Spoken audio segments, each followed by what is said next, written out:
Hello, my name is Stamatina, but you can call me Matina, like Latina with an M.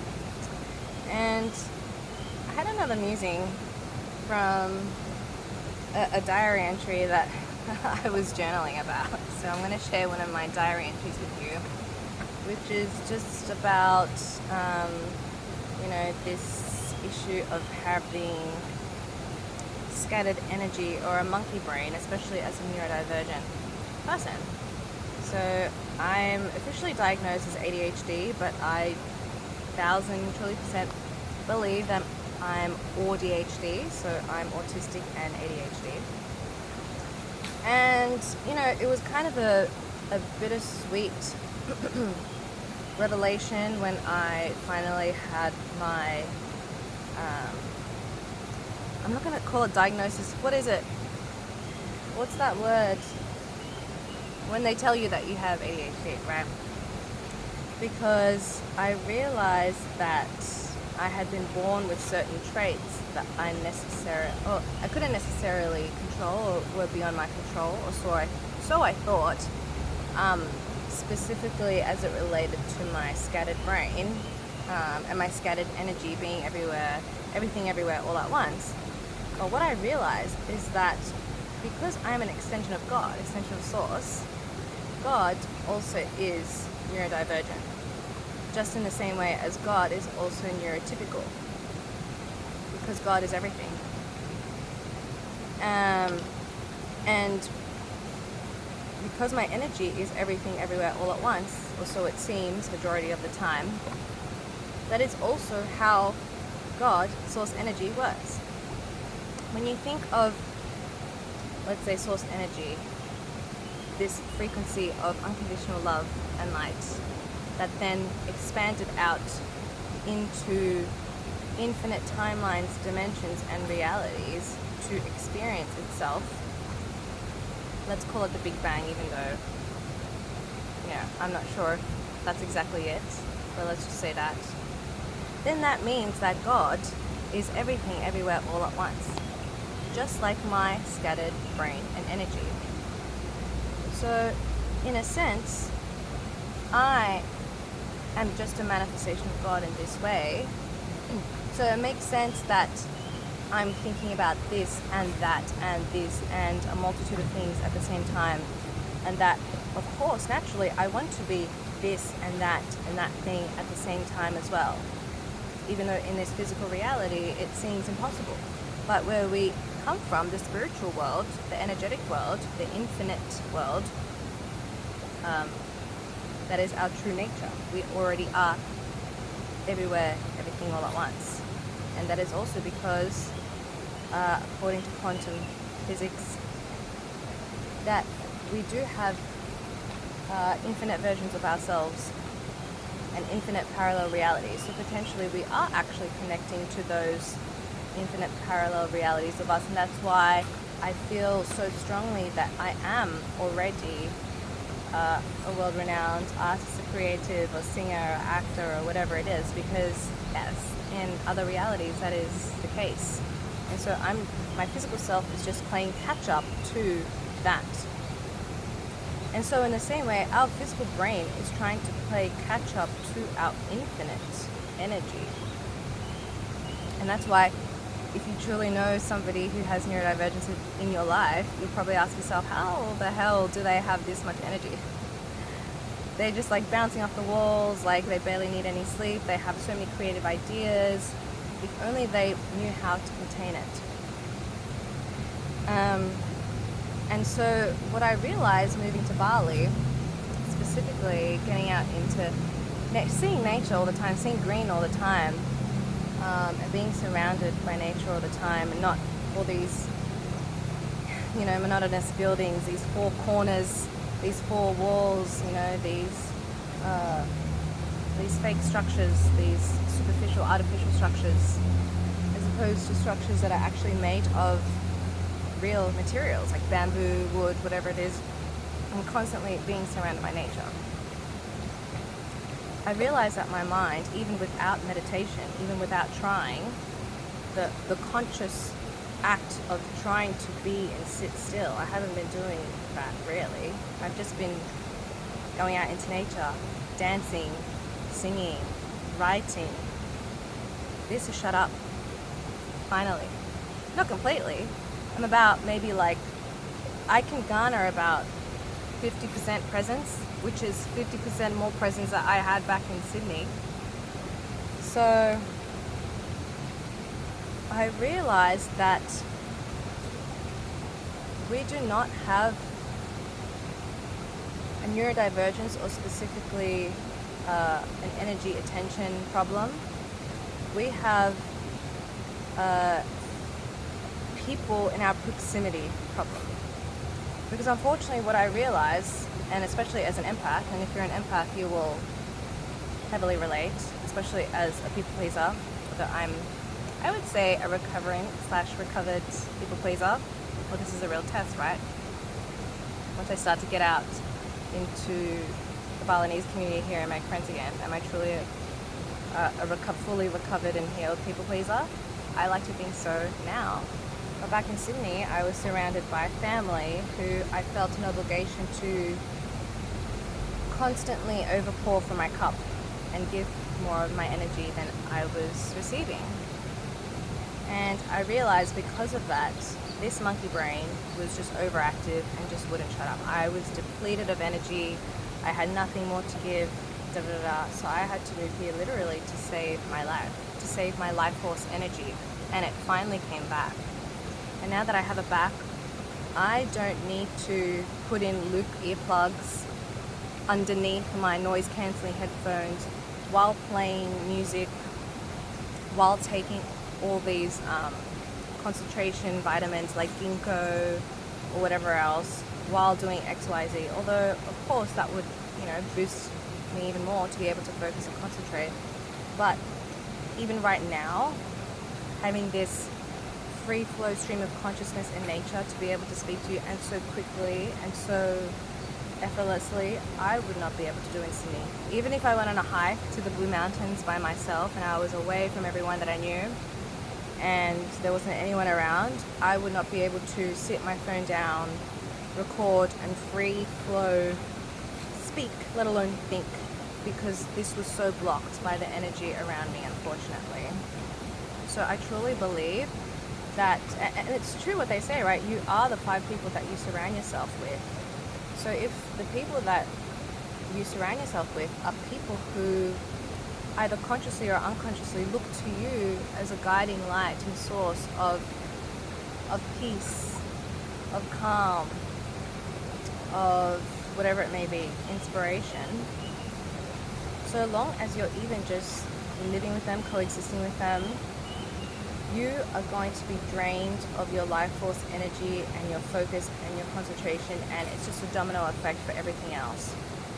Your creativity crumbles, your work crumbles, everything.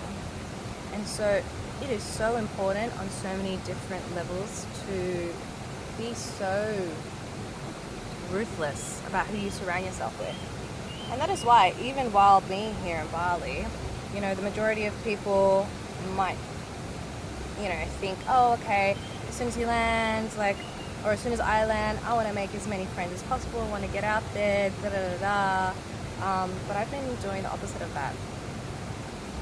I have just been sitting in my own energy, basking in my own brilliance, my radiance and joy, and finally learning how to enjoy my own energy just in the same way as everybody else has been enjoying my energy all these years and taking from me. Now I am taking from me. Not really taking, obviously. I am just receiving from me. Basking in my own glory, right? I have no desire to be around other people and make friends yet. I mean, I'm open to it. I'm not necessarily pushing other people out. I've, been friendly with maybe one person at the gym who I resonate with and I vibe with. We haven't caught up at all. And that's the way I like it. The older that I get, the more I realize how precious my energy is. It is literally a matter of life and death how I spend my time, who I surround myself with. And so it's all about quality over quantity. And I say this as somebody who has lost both parents to illnesses, and I truly believe that all illness, all dis-ease, is a manifestation of the dis-ease or unease in the body, mentally, emotionally, and energetically before it manifests physically, right? So my dad passed away in 2011 from liver cancer, even though he wasn't a big drinker, right? And so the liver, if you know, it's related to resentment, holding on to resentment, anger. And that obviously came through his own relationships in family, in friends, in dodgy business partnerships that failed. In the same way that my mother developed issues with clots in her lungs. And that's another story that I don't want to get into right now, but if you know, you know. And she had other complications. She ended up passing away from heart failure from a failed, botched open heart surgery operation. But there was definitely a lot going on emotionally, mentally, energetically for her to have, you know, a weak body, physical body, to not be able to make it out of those procedures. And that is because of a lack of understanding of the need for self-preservation of your energy through who you surround yourself with. And that goes for what you're consuming online every single day. Let's say, like myself, I'm not really meeting people right now. I'm not, forming physical connections right now, relationships right now. And so naturally, I spend more time with myself, first and foremost, and then online, and then with other people in the physical, right? Here in Bali. So I have to be so careful with what I consume. If I'm consuming content from the same creators every single day, who are those 5 creators and what are they contributing to my life force energy? Are they actually contributing to it, or are they taking away? So I want to go back to my journal notes, which said that, you know, the typical neurodivergent traits that most of us struggle with are usually the scattered brain of thoughts, right? Scattered energy, scattered time management, and scattered flow and concentration. And I truly believe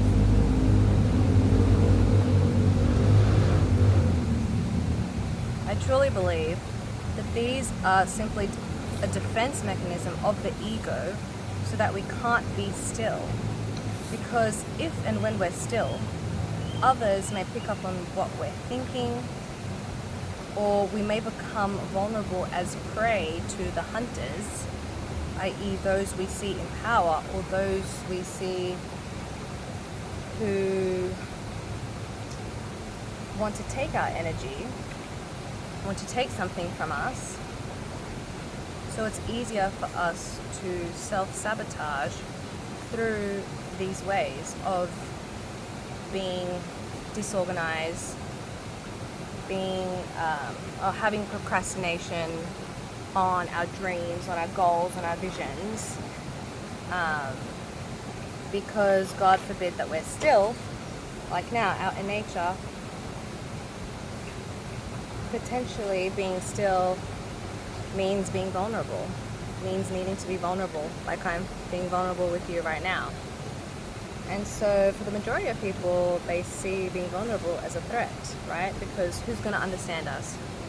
We already struggle enough as it is, as neurodivergence, meaning brain divergent, meaning having a different way of thinking, that we have already been potentially shunned by community, by family before. Why the hell would I allow myself to be still, i.e. vulnerable, i.e. remove the mask and be my most vulnerable self, let alone online, you know, to eventually achieve everything that I want to achieve, be everything that I want to be, which is just me, which is just raw, messy, flawed, you know? And so I invite you, if you do struggle with any of this that I mentioned, whether you're neurodivergent or not, to be still today, even if it's just for 5 minutes. How can you cultivate more stillness in your day today? And hopefully over the next week, over the next 2 weeks, you can develop more stillness. It doesn't have to look like my practice being out in nature, maybe, or where you are. It's winter, it's cold, it's raining, and you're not really able to do all that. But how can you cultivate more stillness and be with yourself more and shut up all the noise? Okay, let's say you don't have the privilege to pick up and move to another country by yourself like I did, or to another home or accommodation, and your current living situation means that you have to stay where you are right now. Okay, can you sit in meditation and put on your favorite song, or, you know, frequency music that allows you to concentrate and imagine this world where you are just by yourself? How does it feel like to finally be in your own authentic energy, where no one is pulling on your strings, asking you to do anything that doesn't serve you or doesn't benefit you or doesn't bring you joy? How does that feel? And can you feel that for 5 minutes every single day? You may start to notice that the people around you start to change, because you've brought the unconscious into the conscious, and you've made the conscious decision from the conscious awareness that, hey, for whatever reason, I literally and physically cannot be in your energy anymore. I cannot have you around me. I love you so much, but I need to have this physical separateness to our bodies right now, because it is literally a matter of life or death. If I continue this way, I'm going to lose more of myself. I'm going to continue sacrificing more of myself, and that is something that I'm not okay with. And I need to prioritize myself and my well-being. If you love me, you'll understand that. If not, then I still love you. It was great knowing you. So can you do that? I invite you to do that over the next week, 2 weeks, and start to notice the people around you and who exactly is potentially leeching their energy off of you, being an energy vampire, being an energy monopolizer, or even a time monopolizer or vampire, and how that's showing up for you, how that's affecting your life, how it has potentially snowballed into this bigger problem. And what are you going to do about it? Sending you so much love, always.